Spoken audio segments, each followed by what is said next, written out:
So we're going to kick things off by dragging our PDF scan into Photoshop, turn it into a raster image, pull it into SketchUp, scale it. Let's get to it. We're going to drag the PDF over into Photoshop. I'm going to go to image rotation, 90 degrees clockwise, activate my crop tool, and I think that I can rotate this thing just a notch and just crop down the image just a little bit. Every little pixel that you eliminate, you're going to save a little bit of space and a little bit of effort for your computer to render that. I will go to File, Export, Quick Export as PNG.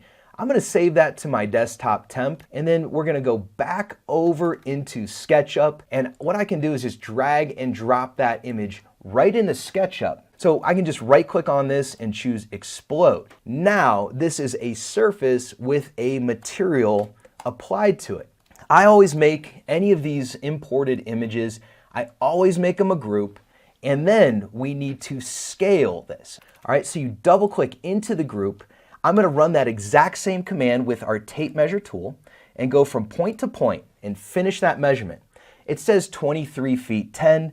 I'm just going to type in 97, enter. I didn't use the inches because the default units of this are inches. Now it says, do you want to resize the active group or component? Let's say yes, and now let's just go do a reality check.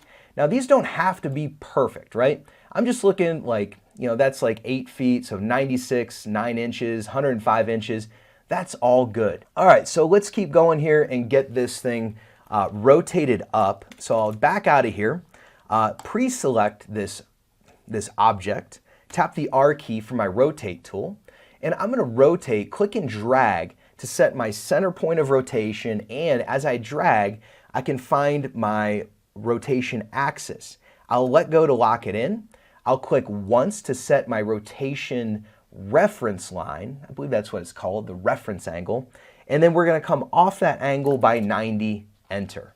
All right, and then I'm going to use my move tool and scoot this guy right over to our origin, because that is the best spot to play ball in SketchUp. That, my friends, is how you get it done. If you haven't done so already, hit that like and subscribe button, and then follow me over to the full Stair Math Made Easy live stream recording. I kick things off with some drone footage of the actual stairwell construction, and I promise the presentation is packed with advanced tips and tricks specifically for architects and interior designers.